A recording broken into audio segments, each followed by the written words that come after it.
"I'm going to slaughter him," Mike Tyson says his own mother wouldn't be safe in the ring in chilling warning to Jake Paul.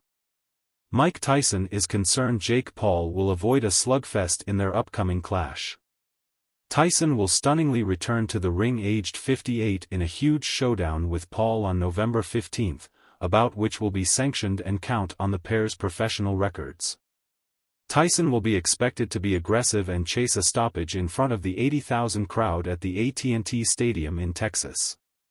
The fight will be contested over 8 two-minute rounds, a format which could favor the heavy-handed legend.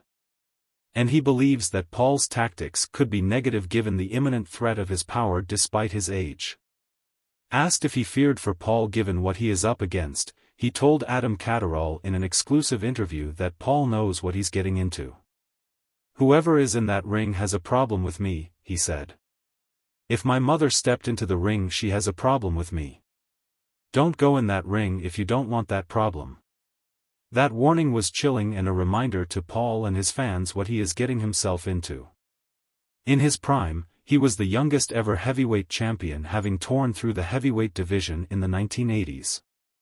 In his heyday, his power was second to none and could often beat opponents before the first bell even rang. Famously, the Hall of Famer once said that everyone has a plan until they get punched in the mouth, and, asked what he expected when Paul felt his forced, the former undisputed heavyweight champion said, "I see him running around and I have to try and catch him and slaughter him. He's a good little fighter, but he's only had 10 fights, which is considered as an amateur in our field."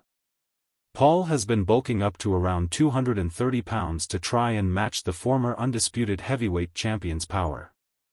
He has regularly spoken about how he is fearful of the legend's power, which culminated in him carrying an 88% KO ratio during his professional career. Despite being far from his heyday that could see him win a fight before the first bell, Tyson has shown he still packs a ferocious punch, releasing training footage of his crunching shots in camp. The veteran has even dropped a partner while sparring in preparation, a warning to the problem child that he should be taken seriously despite his age. Paul is certain he is taking Tyson seriously, and believes his physical advantages will counter the legend's natural power. Tyson hasn't fought competitively since 2005 when he retired after 3 defeats in his final 4 outings, including in his final bout against Kevin McBride. But he will confident after an exhibition with Roy Jones Jr. in 2020, that he has enough to get the job done against the lesser experienced Paul.